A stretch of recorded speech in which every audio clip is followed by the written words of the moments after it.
I see our relationship with grief closely linked with ebb. Grief itself is a withdrawing inward, a feeling of emptiness, a surrender to the murkiness, a sinking into what may feel like the abyssal depths of the ocean to be able to feel the fullness of our pain, the true measure of our love and loss. Like grief, ebb is not a state that is held in high regard or honoured much in our modern society of hyperproductivity and overstimulation. Never escaping our abundance, Lakota skier Conor Ryan said to me, has created a sickness and malaise. If the container is always full, you'll never value the work it takes to fill it. In nature and natural cycles, the ebb is as essential as the flow. It should not be mistaken for insulation, cutting yourselves off, or stagnation, which is what happens when we block or suppress emotions. Stagnant water has lost its vitality and life force, has become full of impurities, whereas still water is pure and calm, only appearing motionless because its waters run deep.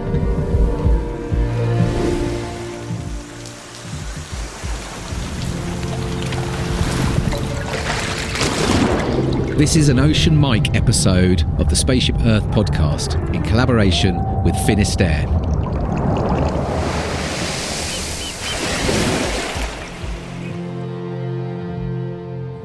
The story of Spaceship Earth is simple. We live on a life-giving rock called Earth, hurtling through space. Like a spaceship, we have a finite amount of supplies with an intelligent operating system called nature, which keeps everything replenished as long as we all respect it and participate wisely. So a deep relationship with this mysterious system, along with spontaneous cooperation between humans and all life, is essential to keep us thriving and the spaceship flying.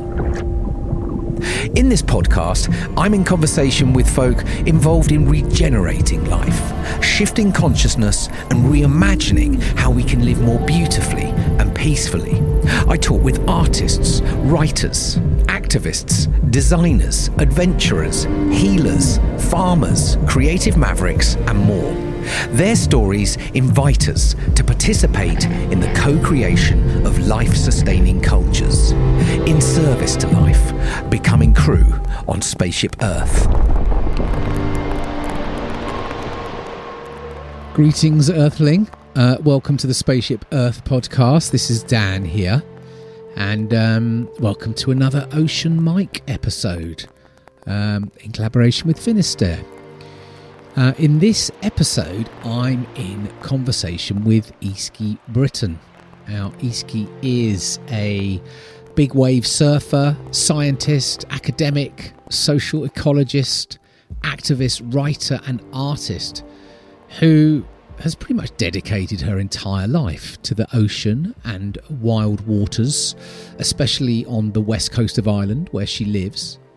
Now, this is the third time Easkey has been on this podcast, and you can check out earlier conversations in episode 2 of the Spaceship Earth podcast and episode 15. And I think why I'm such a fan of Easkey is because she embodies her work and practice.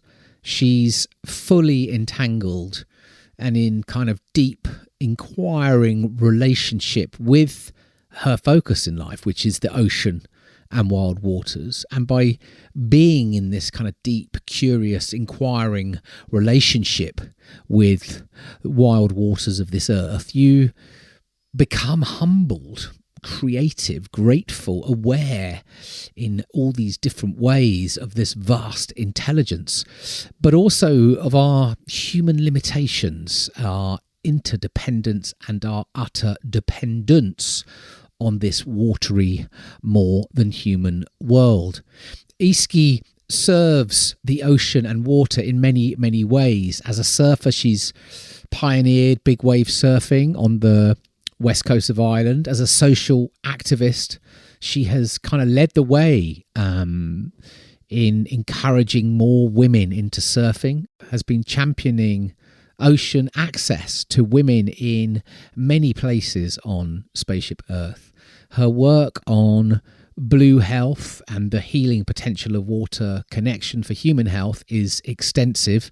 And as an artist and writer, she is also weaving ancient intelligence, mystery, and practices back into our modern cultures. Now, this episode is to honour Easkey's new book, Ebb and Flow, Connect with the Patterns and Power of Water, which has just been released, and I heartily recommend you pick up a copy. And I think the big reflection I have after this conversation with Easkey and having read the book is that this is the time to dive into bringing, cultivating, if you like, mystery and sacredness back into our rivers and ocean and wild waters. It's now. If there was ever a time for everyone to step in, it is now. Because if you look around, as I often do, it's very easy to get overwhelmed by the state of the wild waters on this earth. I can speak from a UK perspective. It's horrific at times, and we know that the health of our waters and our human health are intimately entangled. So imagine if we began to practice these sacred relationships once again with the wild waters on Spaceship Earth, to listen and observe, to guardian and protect, to practice rituals which deepen our understanding and relationship with water. That reciprocity that gives us the vitality and brings life back to the great big blue beating heart of this earth and the wild arterial rivers and streams. Human impacts on the wild waters on this earth have never been so destructive as they are today. But imagine if we began to cultivate these practices today, learning from our Indigenous brothers and sisters and our ancient ancestors, and we began to invite our communities and our children to participate in these practices. How might things look in 10 or 20 years? What could that change in how we relate to the waters of this earth, the practices and rituals we cultivate, and the stories of these relationships we decide to tell, to carry, and to live by? There's so much to help you get started on all of that in the book from Easkey. So let's cut to it. This is the Spaceship Earth podcast, Ocean Mic episode with Easkey Britton. Enjoy. You're listening to the Spaceship Earth podcast with my dad, Dan Burgess. Easkey, welcome to the Spaceship Earth podcast, the Ocean Mic episode. Yeah, great to be back. Yeah, it's been a while. Yeah. Jeez, yeah, a fair bit's happened. I know. I was trying to work that out, actually. I was thinking about that this morning on my run, and it was some time back, and it was pre-pandemic, I think, or maybe it was about then, I can't remember. But anyway, a lot has happened for you. I think the last time I saw you, well, actually, we did record, do you remember, on out in Ireland after that conference? I think it's like 2018. Right. Yeah, about 5 years ago. Yeah. So you've been bringing new humans into the world. Yeah, speaking of birthing things, a birth two little humans. Yeah. Last year, so 10 months deep into motherhood now, and it's super full on, like we were saying. Big wave riding and bringing twins into the world. Is there any? Oh my goodness, it's like. Yeah, I don't think there's any comparison. Here I was thinking I was being real hardcore as a big wave surfer, but please. That's definitely some of the skills learnt from big wave surfing equipped me well, I think, to deal with pregnancy, birthing and motherhood. Yeah, I bet. I Yeah, bet. namely remembering to breathe and like let go and surrender and all that jazz. Yeah. And I bet that carries on, doesn't it? I imagine it carries on after learning to surrender and let go. I mean, I'm still trying to do that now with mine, and they're in their teens, and it's like oh, it's daily, it's constant. Yeah, I don't think it lets up really. To use another ocean metaphor, yeah, the waves keep coming. But I'm actually grateful, yeah, to be a new mum with surfing under my belt, because I think it definitely serves you well, that ocean connection in something like this. Well, for me anyway. And then I'm so grateful also. Like I'd be totally insane and batshit crazy right now if I didn't have that access to the ocean still. So I'm really lucky. We've kind of relocated, myself and my partner, so we're back home where I grew up in Donegal, surrounded by family, and we're across the road from the beach. So we're incredibly fortunate, actually, where I learned to surf. So there's this lovely like kind of cyclical flow going on from one generation to the next. We're living where my dad learned to surf, or I learned to surf, and perhaps where these two little nuggets might learn one day too. Amazing. And have they? I'm guessing they've got in the water. How quickly did you get? Did you take them into the water? I'm curious. Everything's of throwing them in the sea already, but winter time in Ireland, I think definitely. I know the power of water experiences can also leave a pretty negative impression. Yes. So yeah, gently does it. But yeah, we've been in the pool, they've been swimming, they love the bath, and I'm excited for this summer. They'll be 1 year old, starting to move around, and definitely introduce them more to the water then, and we see. But every day we do this ritual where we wake up and we kind of greet the ocean. We look out the window and check the surf conditions, and I give them the whole kind of surf forecast and the rundown on what's going on out there for things. Yeah, it all goes off, doesn't it? That's the thing with kids, is sort of enter these brilliant realms of craziness in a good way. All the imagination starts to fire in beautiful ways. So we're here to talk about, obviously, just to catch up and say hi, but to talk about your new book, Ebb and Flow, which I don't know if it will be. When is it coming out? Will it be out? I'm trying to work out when it'll be out by the time we release this. Really soon. So it's out April 11th. I mean, I've got a copy. I've been reading frantically this week. I've got a lot of sticky notes there. You might see the post-it. I mean, I love it, and I think it's like I want to. We're going to sort of dive into this, of course, and I guess for the purpose of this conversation, because there's it's ebb and flow, which I think tells us a lot. Well, there's some clues in the invitation, I think, in that title, and I think I'd love to know, what the sort of birthing of this book was all about. Like, how did you weave all this together? And then there's some parts of the book I'd love us to try and dive into. Yeah. And as we said before, particularly like maybe sort of building on a lot of the connection explorations we've had in other episodes, because you're weaving a lot of really, really interesting stuff in this book. So over to you, Easkey. Tell us how did this happen? Why did it happen? Well, it's so interesting, I guess. I mean, I started to write it before I became pregnant, but then a lot of it was writing it like during this total transformation I was going through. So it was a very different experience to writing my previous book, Saltwater in the Blood. And then this one, like, as a writing process, I mean, I finished the manuscript on a Saturday and thought, I'll wait till Monday, because I don't like sending work emails on weekends, to send it to my publisher.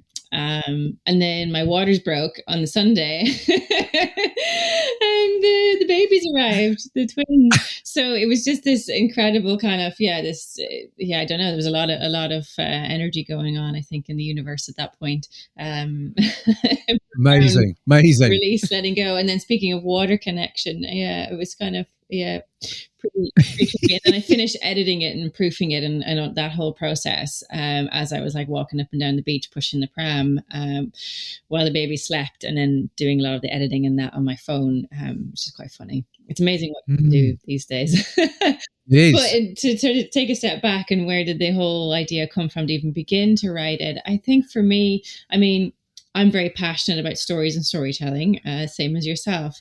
And one way, like on a personal level, it was a way for me to unpack even more the understanding of our changing human relationship with water in all its forms. So as someone who's a real self-proclaimed ocean lover, I've been so intimately connected with the ocean, and especially, but then really wanting, I suppose, to both broaden and deepen that narrative and look at water in all its forms and shapes and all kinds of water bodies, and really broaden my understanding of that as well. And then also begin to, as you say, weave together these different strands that have been activated in my life across so many different disciplines. So my training as a scientist, was a social ecologist, looking at, in particular, blue health, blue spaces, blue mind, that whole area that we've talked about before.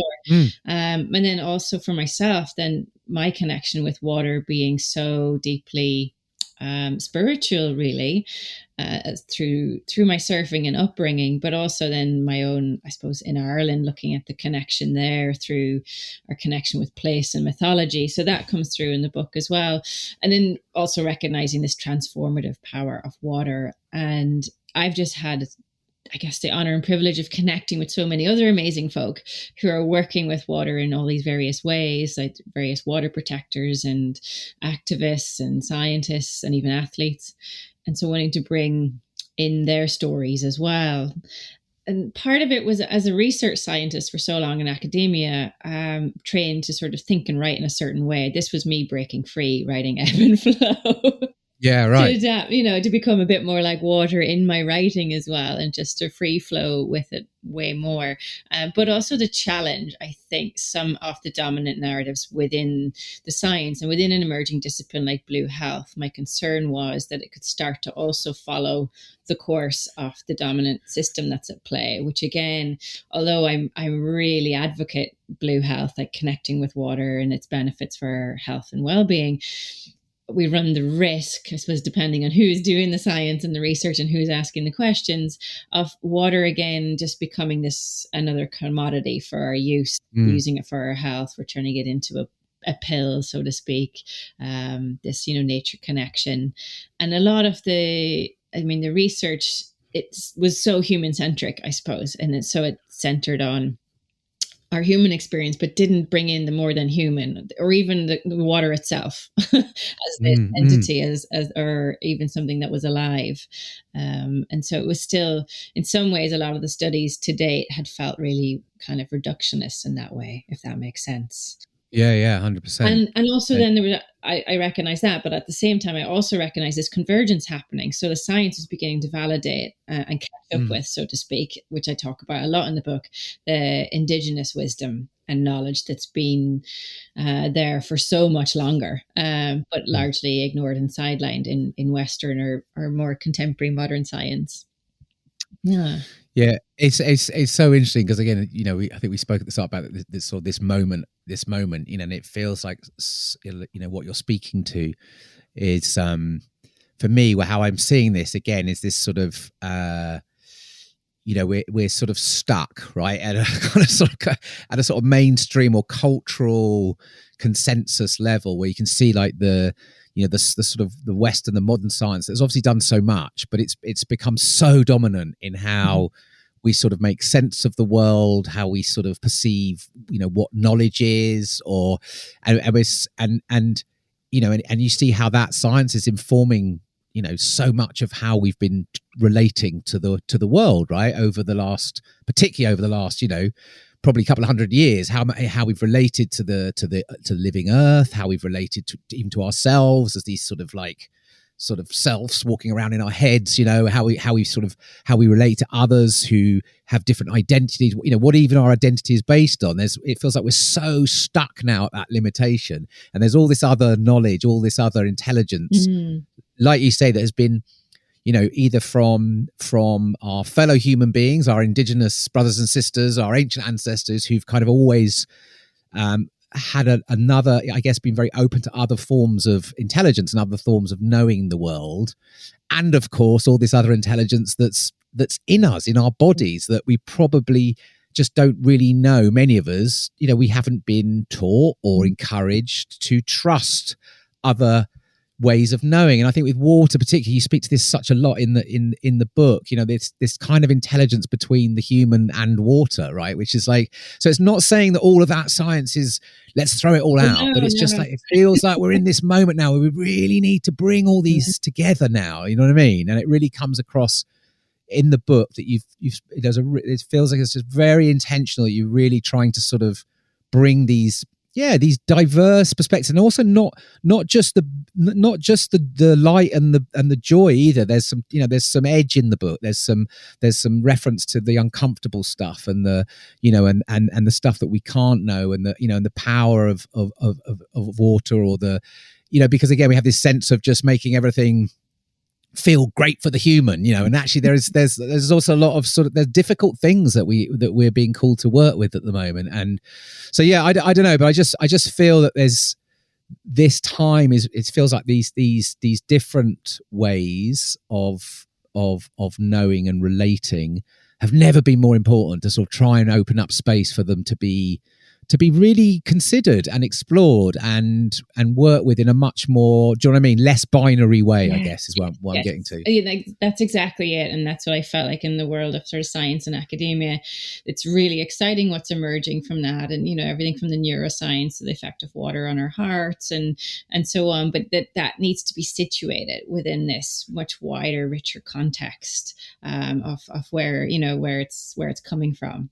And then also that it's the weaving together of all these strands now, rather than creating more division. And that's why I was really excited to bring other voices into the book as well. So having conversations with people who've really opened my eyes and inspired me, like, surfer scientist Cliff Capono, who does just that. He's the embodiment of weaving together the science and indigenous wisdom of his people.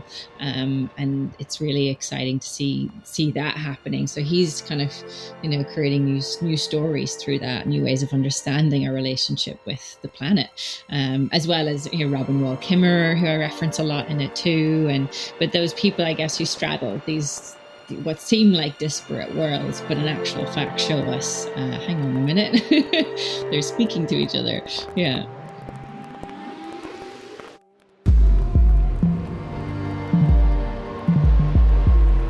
We live on a life-giving rock called Earth, hurtling through space.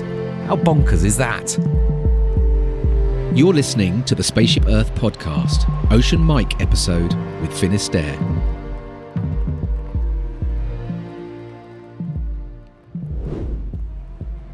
Yeah, there's this kind of exactly this sort of it feels like this moment for more bridging to be going on, for more kind of like for helping us kind of see and connect across different ways of knowing and understanding the world. That feels so vital at the moment, just to sort of, again, that can sort of, help us sort of let go of the polarization, let go of the binariness, and just start to sort of consider the complexity, I guess, because and I think, it's Sophie Strand would say, who's also going to be guesting on the remix course with you as well, but she would say we need to hold way more complexity at the moment. There's a desire to sort of reductionize and simplify, and to have a sense of like, we can reduce it all to this, or we can find a universal truth, or we can and it's like, no, actually, that's kind of what's got us into all this trouble. So it's like, and what comes to me when you're saying that, because I think when people hear the word complexity, it kind of maybe there's this feeling of overwhelm. There's like this too muchness to it. But in actual fact, what it requires is also this acknowledgement, like to acknowledge what we don't know. And to be with the unknown, and also to acknowledge, when we are bringing together maybe other worlds and ways of seeing, the acknowledgement piece is really important there as well, of where this knowledge and understanding has come from and how it's passed on, and then also acknowledging water itself and all the other things, people, places, others that we share this space with. So that's something I also learned too through writing the book, and from others and kind of water mentors for me, was the importance of that kind of acknowledgement piece. Yeah, and I guess you're speaking to this sort of need for humility. And but it's funny, even on the complexity though, isn't it? Because even in our bodies, our bodies are these extraordinary complex living things that we probably don't think of as complex, because we're sort of walking around often just but actually there's all of this complexity that's happening all the time, that's kind of coming in and out of our bodies and around us. And so there is something really, as we like this term I like to work with, is about working more with mystery. And I recognize there's a chapter in the book that speaks to mystery. So maybe we can go into that. But there's something about, I kind of like that frame of mystery, because like you say, complexity can feel overwhelming sometimes, but actually mystery, I think, invites us to sort of be okay with not knowing. And actually there is maybe there's an invitation with mystery to explore, versus complexity, which can feel or crises, which can feel overwhelming. But let's get into mystery, because it was really beautiful to sort of enter into that in the book, and bringing that dimension of water and mystery into the book. So can you give us a bit of where that's all come from, and maybe just help people understand what you're speaking to? Yeah, I can read a small part from the chapter as well. That would probably help explain it best. But so each chapter in the book is kind of dedicated to a particular dimension, aspect, or quality of water. Be ebb and flow, obviously, connection, power, and mystery. And I think mystery is, when it comes to water, it's such a powerful one, because we still don't understand water in all its complexity, even though it's the foundation of all life. But we can't even decide on where it's even come from. And then it's just this fascinating qualities to water, but also it's there and persists in all our mythologies across cultures. And there's often these common sort of patterns as well around our relationship with water that gets told in these stories, and that's happened throughout human history. So I think there's a lot in that as well. And then, as you say, the importance of celebrating the mystery part, to acknowledge what we don't know. And I think the water holds that for us still, and the ocean. But it's sort of, I raised the question in the book too: what happens when you lose that sense of mystery or wonder or awe, as we start to pull apart and literally unravel all of our systems, and that we've left our kind of imprint or mark on almost every part of it and every part of the ocean. And does it lose then, because of that, some of this mystery and wonder, and what happens then to our human imagination as a result? So all of that's in it too. And I suppose the mystery chapter is heavily influenced by where I belong and my own sort of history and ancestry in Ireland, and that connection to place. And even in the naming, Easkey, I've always been fascinated with that, being named after, a place that comes from the Irish for fish, with this famous salmon river. And then that leads you into one of our most powerful mythologies in the sort of ancient Irish kind of makeup of stories, is around Bradon Fassa, the salmon of knowledge. And so it was really interesting writing the book to learn a bit more about that as well, and how so much of our mythologies are centered around the importance of these place connections, or honoring the sort of the wisdom of other species. That was already, we already had that, in our cultural understanding at some point. It's so interesting as you're speaking. I mean, well, there's two things going on. First thing is it's raining here, and I'm listening to the rain drops on my studio roof, and it reminded me, you referred to, I think it was a Robin Wall-Kimmerer piece in the book about the sound of raindrops falling through different trees, and there's a sort of and I've got an ash tree above me, so it's like they're sort of coming through, but this idea of sort of music in rain, and all of these.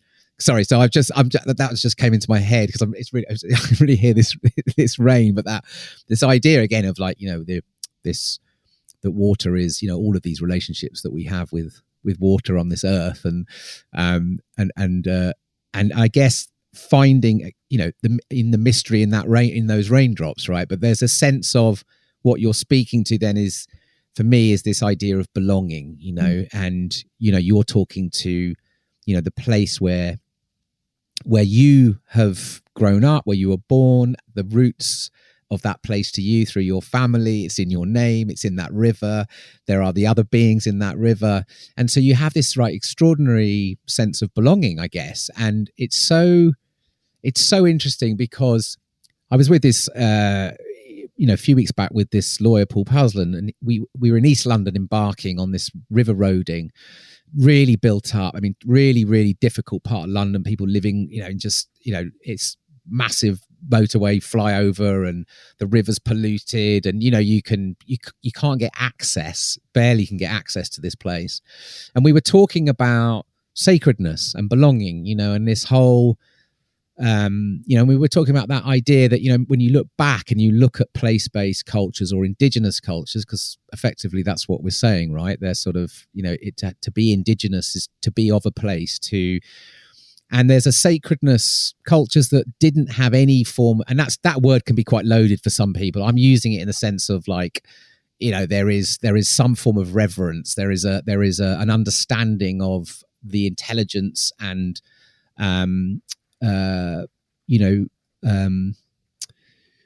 of the more than human world, and the fact that we have a sort of humble place within it. That's when I speak to sacredness, I guess that's what I'm speaking to.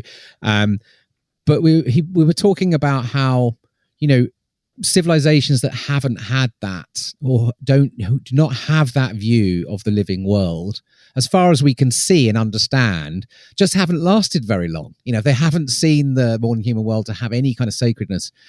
And it strikes me this, where we're at, I'm sort of deviating a bit, but I think what you're speaking to is, and maybe where the invitation with some of your work is to help more people maybe see water again, or start to see it in different ways. But that connection, that sacredness, that belonging, that sense of connection to a place, to me it's the bit where I'm like, this is where we've got to really try and put our energies, because without that, it feels like we just keep on, I'm saying we, but I'm talking about this civilization, just keeps on with that damage, that separation driven damage. And it might not be intentional, right? But because there is no, it's like without that place-based sense of sacredness, that sense of belonging, it feels like, as we were saying with Paul, it's kind of almost like this idea in this in moving forward, what we need to have both those things going on, a connection to place, as well as maybe the more systemic push or the more macro work we might be trying to do out in the world, but having this kind of connection to this sense of belonging, working on that in whatever place that is, whether it's an urban river or stream or a coastal thing. And I know I'm going on one of my rambles here, but it's just when you speak of it, of that connection you have, it feels such an integral part of your relationship. It's such a big part of your work, that it's rooted in something, it's rooted in you and where you are. And I just wanted to speak to it because it just feels, as I say, this part, this mystery, this work, that's the piece for me that really jumped out in the book, because I'm drawn to that as a place of like, wow, how can we help that kind of work, that kind of connection really travel, Yeah. And sorry for that really long winding one. No, I love it. We're meandering along here like a river, because we are bodies of water too, which I just find it's a wonderful kind of entry point when we talk about things that might seem a bit conceptual about interconnection and interdependency, and but you've got that wonderful place for it as well, like we are water, which is such a keep reminding myself that when you're writing water, even to write the book. I think it was Doreen Sanderson from Cree Nation who I've quoted in it, who said to write about water is to write about life itself. Like it's a huge undertaking, so the book doesn't really capture all there is by a long shot, but part of it is also about ways offering like these invitations for people of ways to reconnect, to sort of alter alter or shift the perspective when it comes to these relationships and understanding, and even though they're like the how to connect. What does that look and feel like in a practical way in your everyday life wherever you are?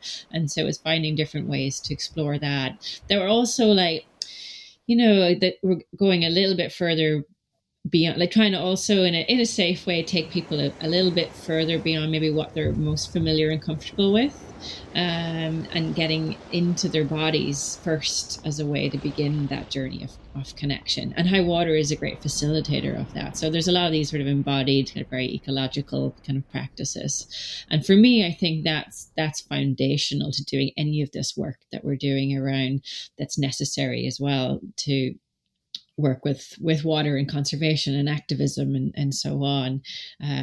Really checking in with actually what place are we coming from with it, and then the energy that we bring. I was really taken through writing the book. I learned a lot as well, but how the energy we show up with is also affecting the environment we're in, and especially so with water and vice versa.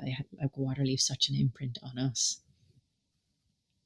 Yeah, so it was making me think as you're talking about again this sort of the embodied nature and the sort of this time for working more with embodied practices, because again sort of I see so much stuckness because this culture is in the head, and so we're trying to sort of find our way out of a lot of these crises, but we're still trying to sort of think our way and talk our way through it, and it feels like again there's just we're not able to draw on what is this extraordinary other way of starting to understand what's going on, and also what might be able to help us navigate as well. So there's kind of like and obviously there's the dark and light. There's troubles that we're carrying in as well in us, and there's traumas, there's confusion, there's fear, there's all kinds of things that our bodies are probably all holding in some way in this time, and still trying to sort of think our way into this very complex, uncertain world that we're all finding ourselves in, and which just brings me back to again the working and because you kind of think again with water, I was thinking like, what would it look like if we're still trying to solve all this stuff in these rooms, in these constructed environments, and sort of, but actually building these practices of working, whether it's working with water, just feels again sort of I mean, I think more folks are speaking to this. We near what it's probably what it's what Dougal Hines said to me, he would call it weirder moves, but new ways of doing things which aren't new at all, right? They're old ways, but that might seem still to be weird in a kind of culture of sort of modernity and logic driven stuff. But it just feels like bringing in these kind of practices, which are about reconnecting us into water, but also working with water to help us as living beings, not just reconnect with the water, not just bring life back to the water, but also what water could help us with in these times of great sort of fear, I'd say. Yeah, and it's because it's interesting as well. There's when it comes to water, I find it's I ended up getting pretty entangled writing the book, right? Because if you write about water, then it's you write about the soil and the plants and the earth and the it's because it's so connected. I ended up going from like the grasslands in the Midwest America to the Himalayas to Greenland and the Arctic and so on. But you're also working. I mean, there's was it somewhere in East Africa, or was it where? I can't remember. Yeah, in Somalia with work doing there around trauma and ocean therapies. Mind blowing, and the peace work led by Ilwad Elman, who's in the book too. But so it's It sounds like all it's quite hard to get into that little book, wasn't it? I packed a lot into that little book. And it was important for me then to also find ways that there are these different entry points into it for people as well as the need to then to just, as you said, there's an edge to it too. So our relationship with water is complex, and I realize you can't write or talk about water or experience it without talking about power and our those relationships and that dynamic. So also the power of water and the power that water carries, but then our sort of human attempts to actually harness and take that power, and what happens then as a result. So I think, yeah, the state of water and the condition of water bodies the world over really mirrors a lot of the health of a society and the culture that's dependent on those waters. And then getting into, I suppose, the mystery mythology also unpacks the close association as well with water, with the sacred, but also the feminine energy. And so as I began to write, I mean, I'm only scratching the surface here. I felt like a novice again. Was that, you know, our if you look at societally, it's more than just a metaphor for like the state of how water is and the slow poisoning of our waters, and then also how women and other minorities are treated, because it's all wrapped up in these power dynamics, you know, power over, you know, which is, yeah, what we're really trying to dismantle to create change. Yeah, and it feels like, again, you spoke to this a little bit. I think there was a piece on where you were speaking about awareness of our fluidity, and you're talking about, you know, in these times how challenging it is to express self without censorship in the world today. And you were particularly talking about, you know, women or others in bodies that belong to minorities, and this just felt really because it feels to me like there is so much. It's very difficult for people to really express how they are feeling right now and how they might be wanting to reject these structures and systems of power, right? Because in some places you'd be fearing for your life if you really spoke to how. And it's just these, and you know, you talk about how some of the ways that water is helping to kind of to process a lot of this stuff. But it struck me again as sort of imagining ahead to a culture or cultures that, yeah, where we what would happen if we were working more with water, with our more than human environments, to sort of, and I know it's happening. I know that, you know, there are people everywhere working with this, but I often project into the future. I have a sort of an imagination of, well, what would a beautiful world look like, you know? And you just sort of see get a really strong sense how much faster we could be moving through a lot of this stuff if we were willing, in, you know, at least in our power structures, to start working more with these ideas, right? These ways of working through stuff versus our sort of, you know, binary kind of like, you know, who can outthink each other, but actually sort of working. I think I'm just imagining kind of, you know, power structures based in rivers and lakes and you know. Because and then we've talked about, so, you know, flow is obviously very strongly associated with water, and there's a lot been written on that, but I think to a lot lesser extent than around ebb. Yes. You know, just as a surfer and we've talked a lot about cycles as well, Dan, but with the ebb and flow of tide, wax and wane of the moon, you're very just aware, and then living in this part of the world with the seasonal shifts that we still have. So there's, yeah, a lot of the book is looking at the meaning and understanding of those ebb states, and the importance of them in a society that tends really not to honor them. And so when I talk about the ebb states, it also opens up space then to talk about the grief and loss and trauma, as well as the healing and everything else. So I don't know, I can read a little bit from the book on that, or yeah, I'd love to. And I think the ebb stuff is so interesting, obviously for many, many reasons, but again, particularly for these times we're in, is that, you know, I was really drawn to that a lot of what you're speaking to around that, what that might mean if we start to look at it in a sort of in an ebb state, which would be great to speak to. So if you could read something or speak to it as well. In a society that's so hung up on this constant growth, and how toxic that can be. Okay, so it's a section in the book called The Ebbing Tide. I see our relationship with grief closely linked with ebb.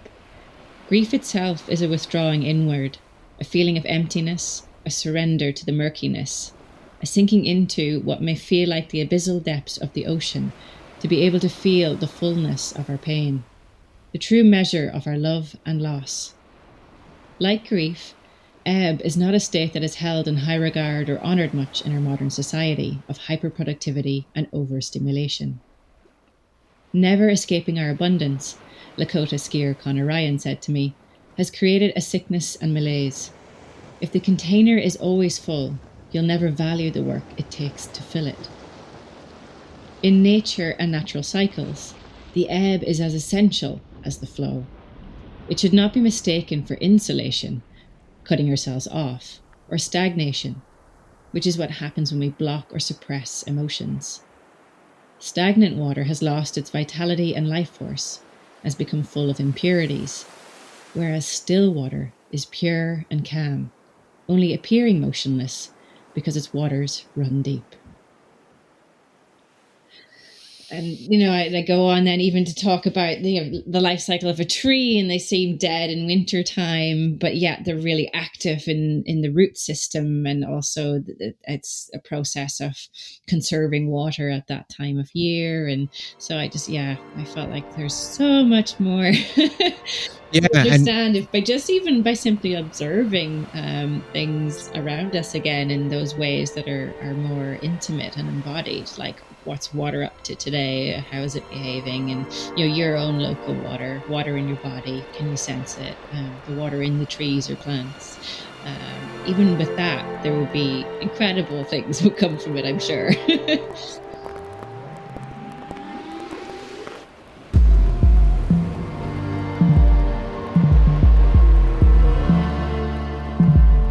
You're listening to the Spaceship Earth podcast with my dad, Dan Burgess.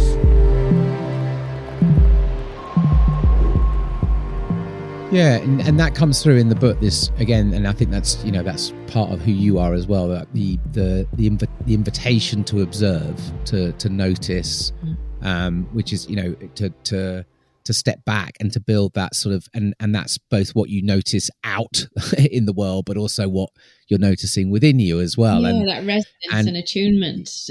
Yeah, and that again, that feels such a sort of a vital practice, really, to become more observant. And I guess that's where we get into more of our the listening qualities and the noticing and the sensing. There was something else you wrote in the Greek, which in this whole piece on ebb. And I guess the other thing for me, I'm seeing a lot with this idea of endings at the moment. I guess sort of as we sort of think about endings of all kinds of stuff, right? Endings of stories that maybe we've been carrying, and endings of behaviors and beliefs that maybe we've had, and endings of how important humans are in all of this. all these kinds of things are sort of almost inviting us to sort of get much better at, or attending more to the endings, and also understanding that, which I think is a bit what you're speaking to with ebb, is like endings aren't finite. There are new there are new beginnings that come, but they're necessary. Yeah. But there's something in learning to be much more attentive to endings, and how that can actually be really generative. And again, there's all sorts of energy and nutrients in sort of being okay and noticing the endings of things. And there was actually a line in the book at the end of the ebb chapter, which was you wrote from Canadian writer Toko Paterna. Mm-hmm. And he said, grief okays and essentials the role in our coming undone from previous attachments. It is the necessary current we need to carry us into our next becoming, which I loved. It's just like, Yeah. because there you go, right? It's like, it's part of an evolutionary ongoing, it's part of the flow, right? Without that, it's impossible really to sort of authentically keep flowing, I guess, in some way. Yeah, I love that line from Tokapa Turner. So yeah, I did a lot of. And when I write a book, I think I spend more time reading than so it's a real reflection of what I've been digesting as well within my own thought process, whatever comes out in the book. And more than once in the book, actually, I write a lot about those kind of endings and loss, and the ending even of love, the life of loved ones, and those as rites of passage and transformation. So it was really interesting to dig into that too. So there's a lot in there's as ever with your work, there's beautiful invitations to the reader. So each chapter, you're always offering up practices and invitations to the reader to to work, I guess, to sort of play and work and explore with what you're speaking to, which I think is always, really generous and just feels, again, really, really, really vital. And me, I'm always really interested in, I'm increasingly interested in at the moment in places, and particularly places that don't have that obvious connection to the ocean, like the cities, the places where so many of us are living. But also seeing this kind of, you speak to, there's a piece you speak to on river guardianship, which is so weird, it's like you can go forever and not hear something, and suddenly I'm hearing that everywhere at the moment. Just like, do you know what I mean? It's like, what? How is everyone's talking about river guardianship? Yeah, it's amazing to see it kind of growing as well.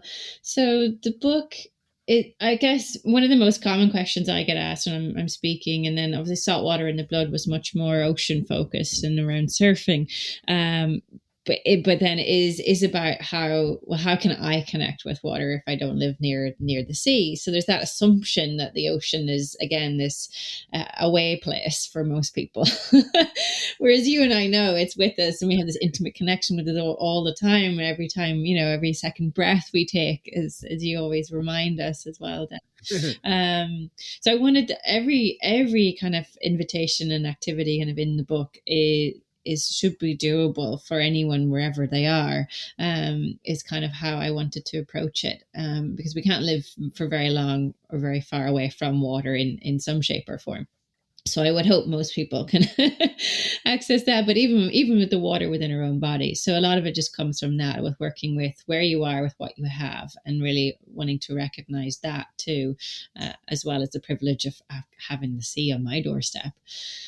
But to open it up then, so that it doesn't seem like it's something that's inaccessible, and then even to shift. I had a lovely conversation recently with a water walker and water protector, Marianne Kabayose from Turtle Island. She's an Anishinaabe living in Canada at the moment, but she learned from Josephine Mandelmann's work, who I write about in the book, who started those like Great Earth water walks around all the Great Lakes in Canada, to really raise awareness about the state of the water, but also its sacredness, and then to begin to understand how the water is, and tap into that.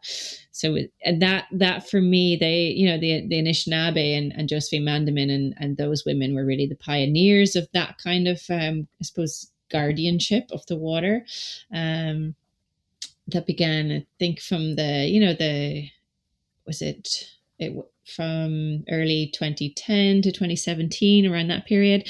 And then this whole movement, around river guardianship is fascinating too, right? Because it's nearly something that seems to be more visible when it comes to, say, protection around trees and forests, in a way, when we think about place, because they tend to be fixed in place and we have stronger attachments. Where somehow with water, I wonder, is it a case because it's so, in a way, impermanent, and it's moving through space and place, and the character of it's changing all the time. How does that affect our relationship with it and attachment? and yet then this wonderful identity forming around this kind of whole concept and activation of river guardianship. And by and large, and it comes to a lot of this water protection too, it tends to be female-led, female leadership on the front lines of water activism. And when I asked Marianne about that, she said, yeah, because women are the water bearers and the water keepers. And so we have this responsibility and also like this, I suppose, this power around water as an element to work with, because we get, also bring forth life from the water in our bodies and have that, every woman has that capacity. And so that was interesting to learn about, the origins of that kind of activism with water and how that's come about. And also it's come about and really as a result of, there also tend to be in the communities where they have the least access to good water quality, and water environments tend to be some of the most polluted and degraded in those minority communities, indigenous communities in North America and so on.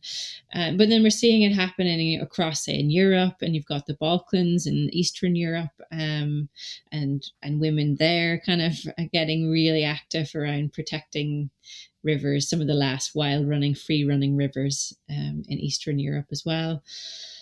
I feel like I'm rambling on a little bit, but no. Are you seeing that? Are you seeing it in Ireland? Is there any of this kind of guardianship? I'm just interested about because I know.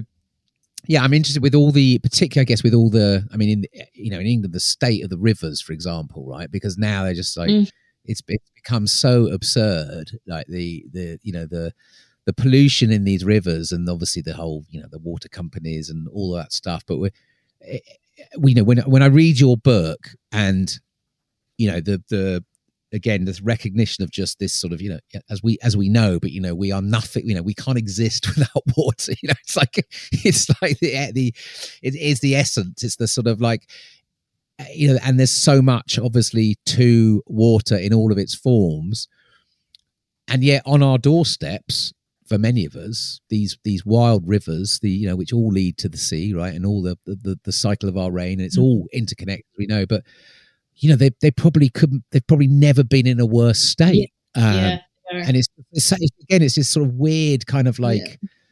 Do you know what I mean? That this is sort of, it's happening, and we can see we can witness both the extraordinary power of reconnecting ourselves with water and what that can do for water and for us, and at the same time we're sort of we're witnessing, we're watching, we're seeing, we're part of it now, aren't we? I mean, the pollution is it's a really cool mirror. It's like what's in our rivers is in our bloodstreams.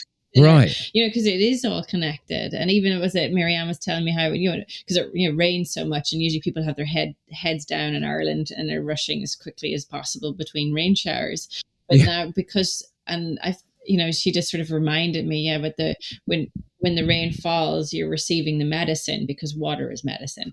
And so it's kind of interesting. I catch myself sometimes when I walk in, like, oh, damn, the rain or whatever. I'm almost cursing the rain. Oh, wait a minute. I'm receiving medicine. And I turn my face up to the sky and feel the raindrops on my skin for a moment. So it's just that, even that tiny subtle shift for me. And then with rivers, I think it's exciting to see something like river guardianship, because the potential is huge in terms of connection of those upstream, downstream effects. And then all the people, it's a real diversity of people along a watershed or the flow of a river from source to sea, and it connects inland with ocean and all of those things that are so important, as a metaphor and source of inspiration, but also then in a real literal sense. And so I talk about that in the book, and about those sort of river walks and ways to really engage at a community and collective level as well. Yeah, it's beautiful. And another thing that came out for me a little bit is, and again, sort of like I'm sort of dancing between like the shit we're in, and but talked. There's quite a lot of sort of playful kind of vibe as well in parts of the book. That's the ability of water to almost to help us with our sort of to bring that more playful quality out again, which of course also feels really vital at this time, because in this time of stuckness, like how do we sort of learn to play again? It's true, isn't it? Because you can get real serious really fast. Yeah, it's almost like the more serious and urgent the crisis is, the more the need is to actually like to slow down and create more space for play, and that creativity then that comes from it, and how water can be such a great facilitator of that if we allow it. So there's loads of actually fun examples of that happening as well in lots of different ways in different parts of the world. But it's also this idea that what I got from it is, and again, which makes sense completely. But like you say, water is a threshold. It's something that when you sort of cross into water, we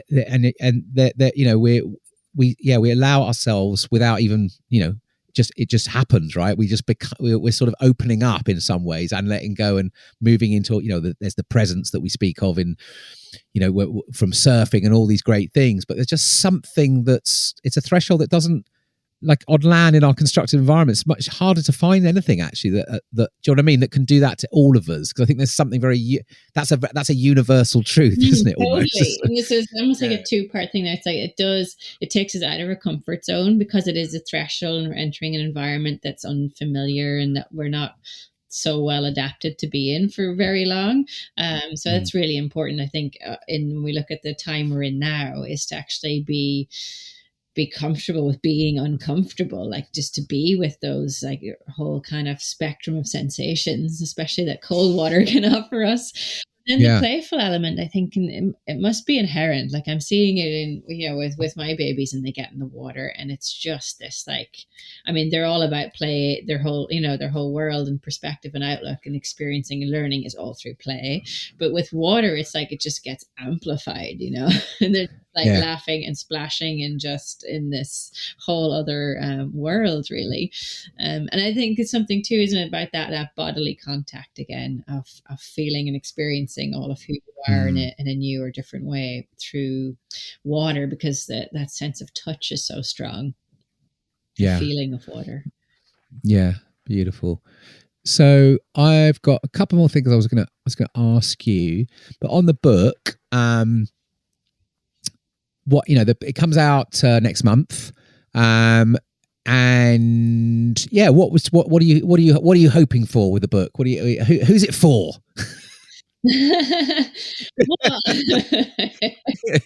Everyone, of course. Obviously people are going to be any connection with water or interest in it will probably pick it up, and it will definitely take you on like a deeper dive in terms of understanding our connection with water and what it can do for us and what we can do for it. So that reciprocal kind of relationship. But I would hope, it would also be a lovely invitation for people who are just interested in maybe starting that journey, even when it comes to looking at that whole area of, say, nature connection and so on. But I mean, my hopes for it would be that it would just offer this perspective shift, even if it's just a tiny tilt of the head.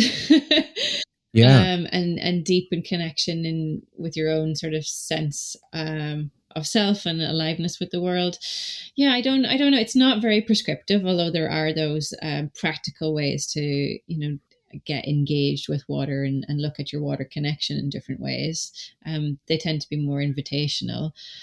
My hope for it is that I think reading the book, even too, it becomes apparent that it's more than just you read it and digest some information and away you go. I would hope that the book is also an experience, and that you could dip into it at maybe different points, and also definitely be curious and creative when it comes to trying out the exercises in it. And there'll probably be some parts of it that will really resonate more than others. But I'm curious to see how it's going to land.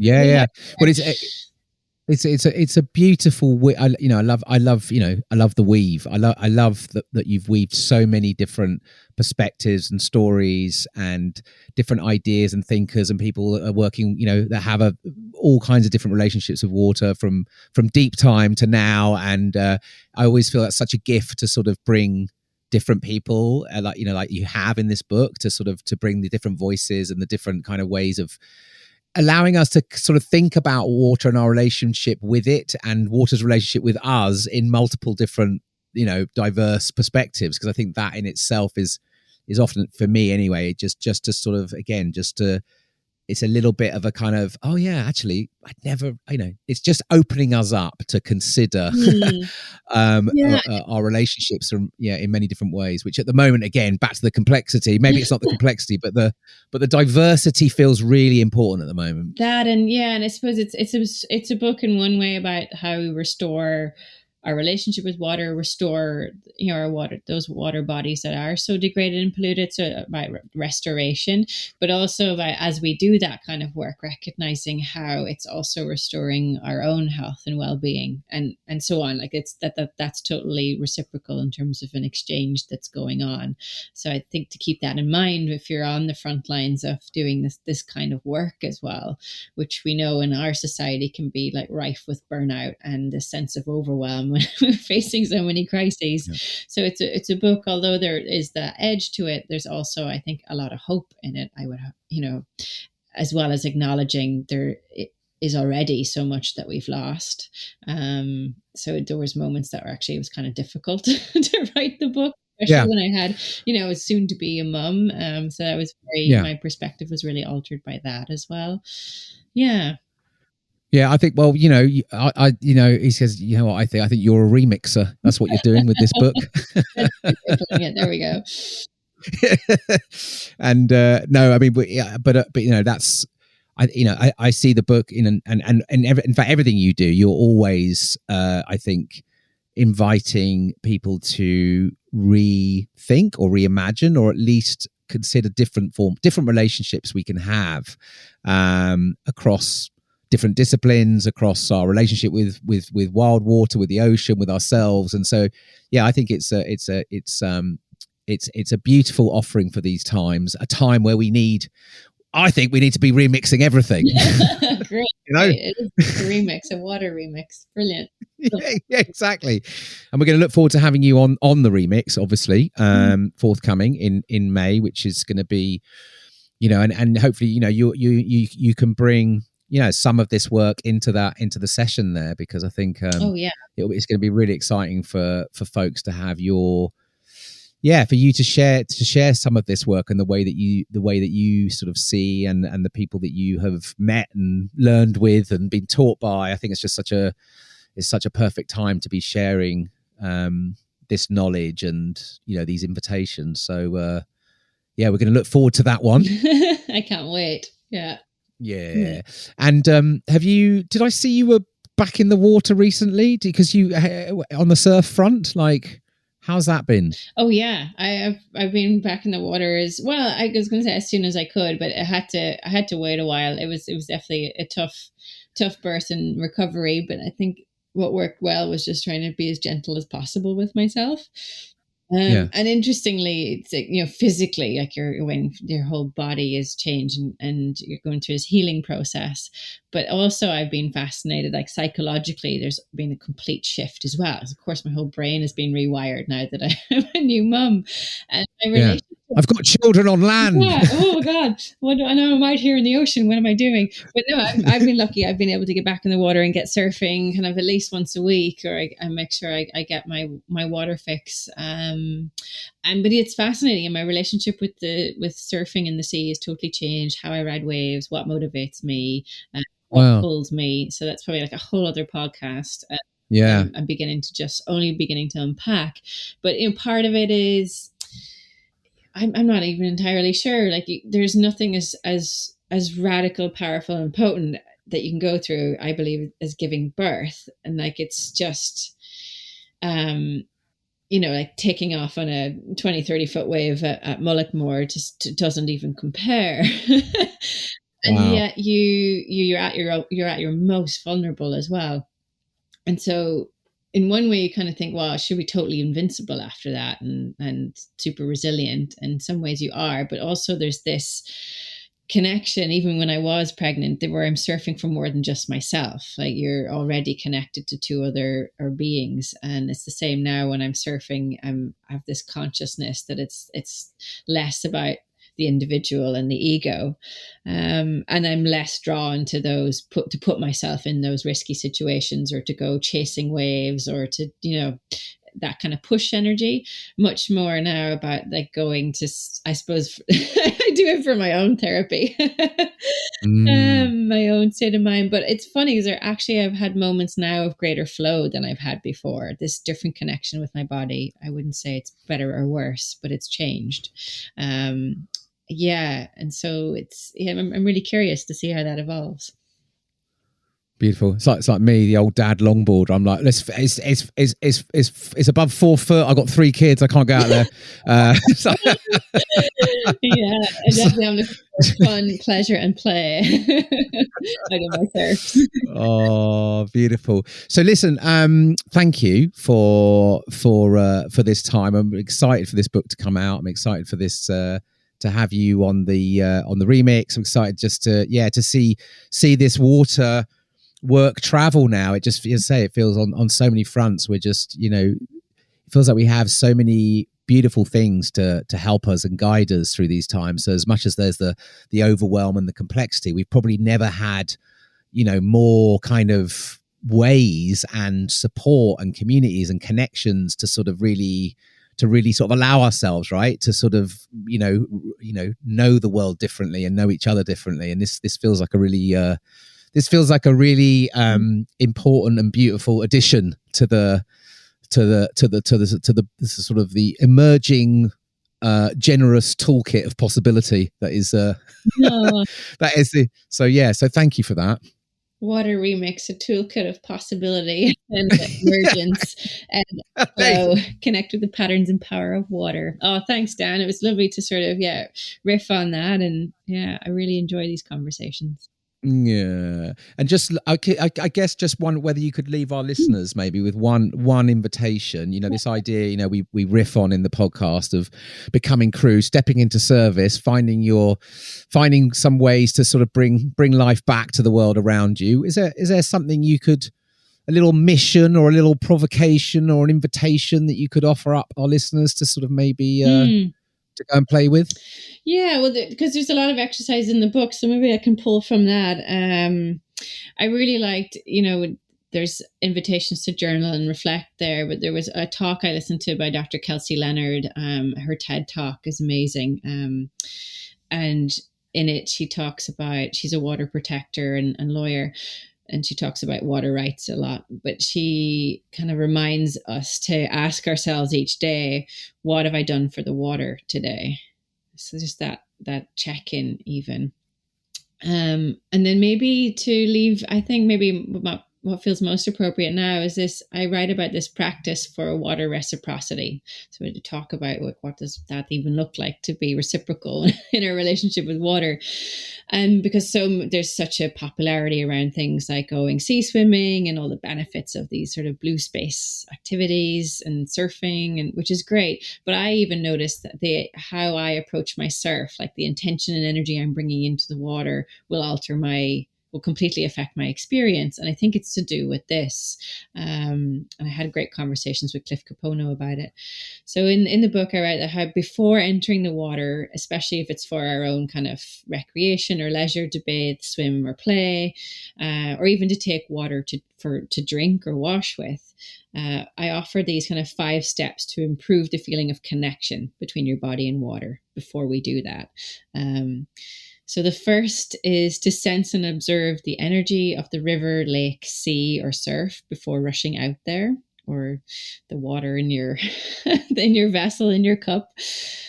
Acknowledge the water by name and share why you have come.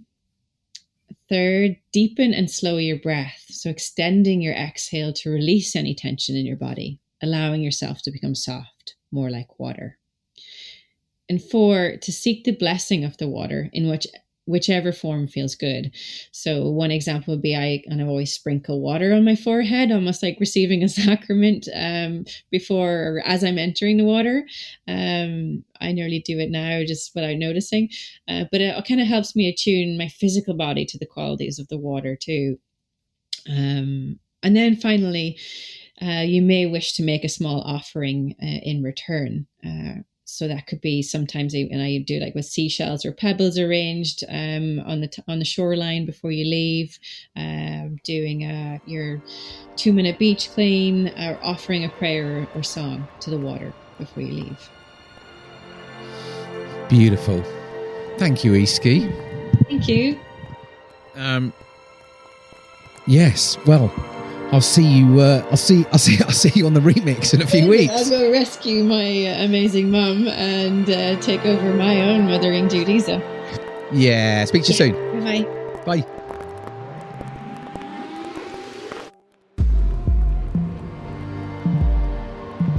If you've appreciated listening to this podcast, would you consider sharing it with a friend or leaving us a rating or review via your podcast provider? It helps more people to find us, and we'd be most grateful. Okay. I hope you enjoyed that conversation with Easkey. What an amazing human Easkey is. Get yourself a copy of the book for sure, and begin those practices. And maybe get a posse together and start to guardian some wild waters near you. Start to get to know this more than human watery world. Who else lives there? What are the patterns and rhythms of these places? How might you begin to entangle yourself in new watery ways, bringing life back to people and places, building those deeper relationships with the water and ocean, so we begin to grow life-sustaining cultures and communities.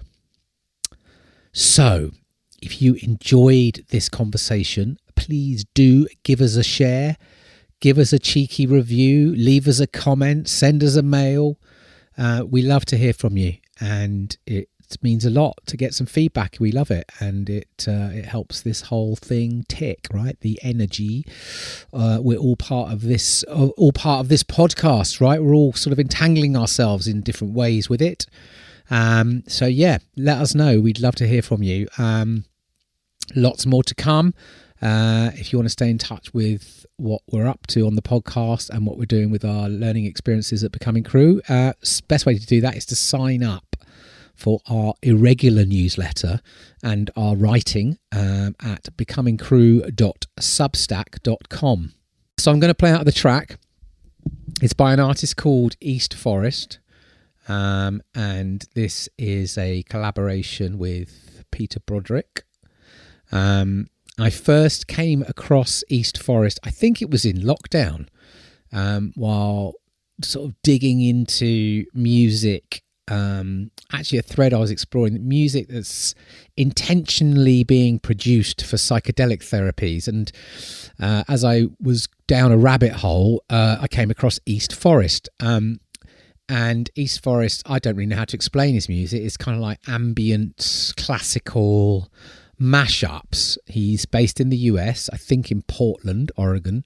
And I started to discover loads of his music, and it's stunningly beautiful music. And then, as I discovered, he's also a massive explorer with deep inquiries into the inner human worlds and our entanglement with this living earth. And there's so much stuff he is offering sort of around this kind of his sonic gifts, meditations, there's a podcast he does, there's all kinds of amazingness. So check him out, East Forest. Anyway, last month he released a new album in collaboration with Irish music artist Peter Broderick. And the album is called Burren. And it was recorded, I believe, during a week that they spent together out on the landscapes of the Burren, which is on the west coast of Ireland. I've actually been to the Burren, not only literally explored a part of it for about half a day. And it's not that far from where Easkey is. So, yeah, it's a really beautiful album. And this particular track is called Landscapes, and it just has sort of like got stuck in my head over the last few weeks. Dig into it, listen into it. It's you find your way into it. There's a lot going on. It's very alive. But definitely check out East Forest. Check out this collaboration, Burren, and until next time, peace and out. This podcast is created in service to life, for you. It takes time, funds and energy to make. If you'd like to contribute to the running costs, you can donate the price of a cuppa or a pint. Find the link on our website. This podcast wouldn't exist without the following crew: Charlie Shred, Audio Jedi; Seaman Home Burgess, Engine Room; Willow Burgess, Jingles.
Material forms shift into other material forms.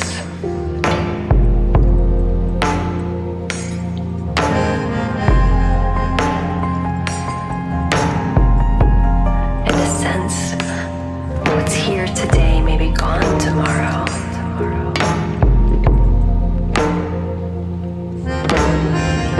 But is it really gone?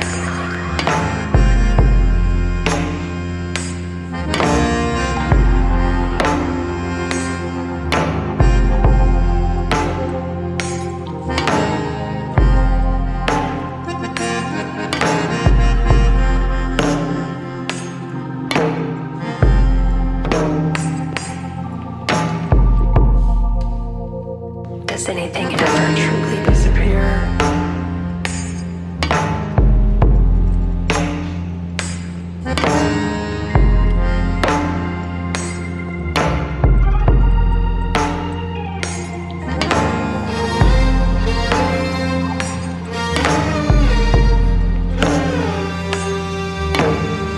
Or does it simply morph to another form?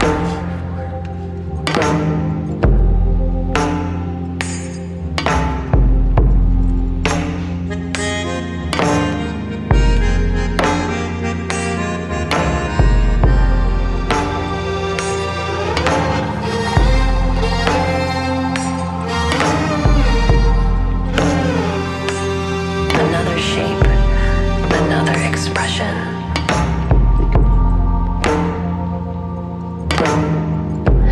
Down comes the tree, chopped and dried, stacked and shaved and oiled with pride. Deconstruction bleeds right into construction.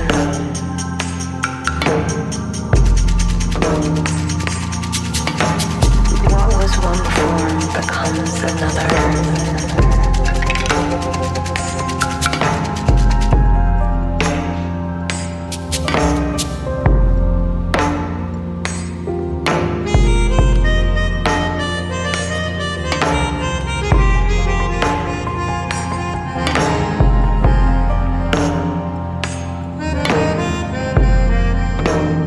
Down comes the me, wrinkled with age.